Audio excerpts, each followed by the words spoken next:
असम के मुख्यमंत्री हेमंत बिस्वा शर्मा ने हाल ही में कहा कि राज्य की सरकारी योजनाओं का लाभ उन लोगों को मिलेगा जिनके 2 बच्चे होंगे। 2 चाइल्ड पॉलिसी के लिए सोचने वाला असम अकेला राज्य नहीं है। यूपी में भी इस पॉलिसी का मसौदा तैयार किया जा रहा है।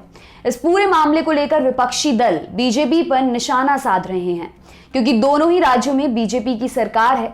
2 चाइल्ड पॉलिसी को लेकर क्या कुछ चल रहा है, आइए आपको बताते हैं। नारायण सेवा संस्थान भारत भर के शारीरिक रूप से दिव्यांग भाई बहनों का निःशुल्क ऑपरेशन कर रहा है। डिस्क्रिप्शन में दिए गए लिंक पर जाकर कृपया डोनेट करें और इन दिव्यांग बंधुओं को सकलांग जिंदगी का उपहार दें। आज तक की एक रिपोर्ट के मुताबिक शनिवार 19 जून को असम के मुख्यमंत्री हेमंत बिस्वा शर्मा ने कहा था कि राज्य सरकार की योजनाओं का लाभ उठाने वालों के लिए धीरे धीरे 2 चाइल्ड पॉलिसी लागू की जाएगी। उन्होंने कहा था, कर्ज माफी हो या कोई अन्य सरकारी स्कीम, हम धीरे धीरे इन योजनाओं के लिए जनसंख्या नीति लागू करेंगे। जनसंख्या मानदंड चाय बागानों, SC/ST समुदायों पर लागू नहीं होंगे, लेकिन भविष्य में सरकार से लाभ प्राप्त करने वाले अन्य सभी पर लागू होंगे, क्योंकि असम में जनसंख्या नीति पहले ही शुरू हो चुकी है। ऐसा पहली बार नहीं है कि हेमंत बिस्वा शर्मा ने ये बात की हो। कुछ दिन पहले भी उन्होंने मुस्लिम समुदाय से आबादी कंट्रोल करने को कहा था। उन्होंने कहा था कि जनसंख्या वृद्धि को रोकने के लिए अल्पसंख्यक समुदाय का सहयोग जरूरी है। इस बयान के बाद भी विरोधियों ने उन्हें घेरा था, लेकिन हेमंत काफी पहले से जनसंख्या नियंत्रण की बात कहते रहे हैं। 15 अगस्त 2019 के अपने भाषण में प्रधानमंत्री नरेंद्र मोदी ने भी जनसंख्या विस्फोट पर चिंता जताई थी। उसी वक्त असम सरकार ने 2017 में पारित जनसंख्या और महिला सशक्तिकरण नीति को लागू करने की घोषणा कर दी थी। इसमें यह कहा गया था कि जनवरी 2021 से ऐसे लोग जिनके पास 2 से अधिक बच्चे हैं सरकारी नौकरी के पात्र नहीं होंगे। रिपोर्ट्स के मुताबिक असम में औसत पारिवारिक आकार 5.5 का है, जो राष्ट्रीय औसत से अधिक है।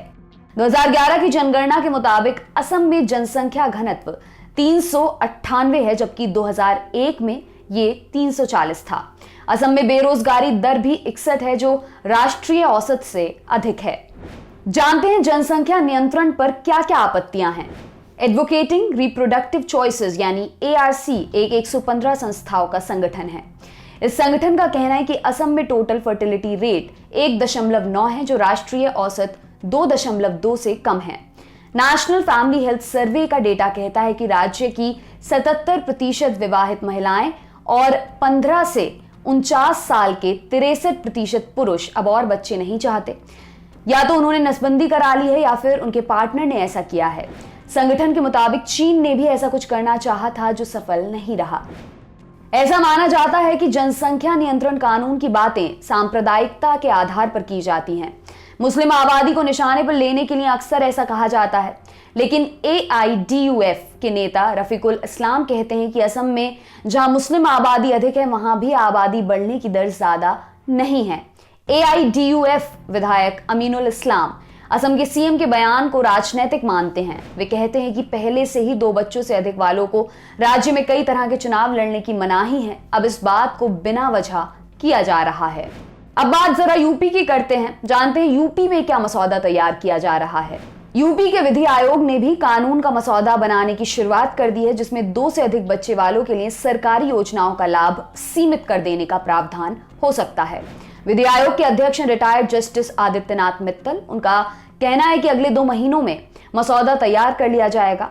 द प्रिंट की एक रिपोर्ट के मुताबिक यूपी सरकार के प्रवक्ता सिद्धार्थनाथ सिंह ये मानते हैं कि मसौदा तैयार किया जा रहा है, लेकिन वे कहते हैं कि जब तक ड्राफ्ट तैयार नहीं हो जाता वह कुछ नहीं कहना चाहेंगे। वहीं additional chief secretary information Navneet Sehgal कहते हैं कि जब बिल तैयार हो जाएगा तब इसे संबंधित विभाग को भेजा जाएगा और फिर सरकार इस पर फैसला करेगी। प्रदेश में अगले साल विधानसभा चुनाव होने हैं। ऐसे में विपक्षी पार्टियों का यह मानना है कि एक चुनावी स्टंट है। वहीं बीजेपी से जुड़े लोग जनसंख्या नियंत्रण कानून को पुरानी मांग बताते हैं। थोड़ा इतिहास में दाखिल होते हैं। कांग्रेस ने भी दिया था हम 2 हमारे 2 का नारा। असम कांग्रेस के विधायक देवव्रत सौकिया का कहना है कि कांग्रेस ने भी हम 2 हमारे 2 स्लोगन दिया था, लोगों से इस नीति को अपनाने का आग्रह किया था। ये कोई नई बात नहीं है।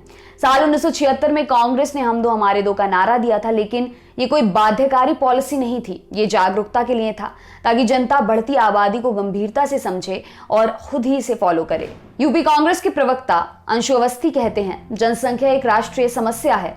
अगर बीजेपी इस पर गंभीर है तो एक राष्ट्रीय कार्यक्रम बनाए।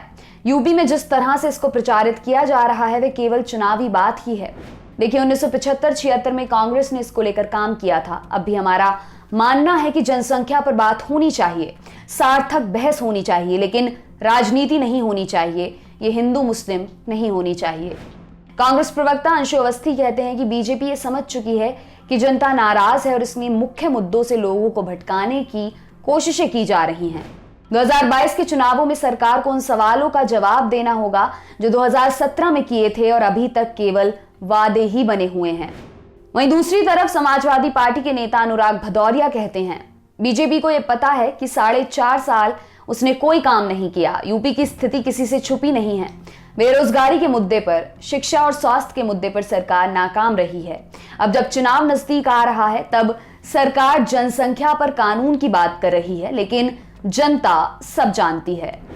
राजस्थान पत्रिका के न्यूज एडिटर रहे विनोद पाठक कहते हैं कांग्रेस ने यह नारा जरूर दिया था, लेकिन शायद लोगों ने इसे गंभीरता से नहीं लिया।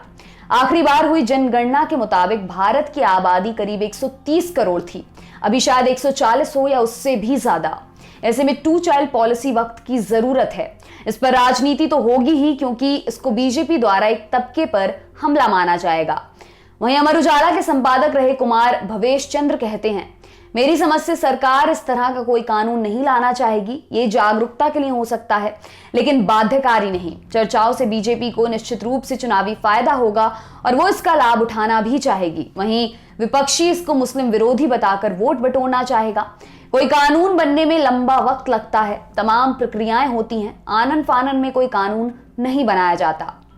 जुलाई 2019 में राज्यसभा सांसद राकेश सिन्हा निजी विधेयक के रूप में जनसंख्या नियंत्रण विधेयक को संसद में पेश कर चुके हैं। बीजेपी सांसद गिरिराज सिंह भी जनसंख्या नियंत्रण कानून की मांग कर चुके हैं। समय समय पर बीजेपी के नेता इस तरह की मांग करते रहे हैं। आपके लिए तमाम जानकारी लाए हैं हमारे साथी वरुण। मेरा नाम है दिव्यांशी। देखते रहिए दी लल्लन टॉप। शुक्रिया।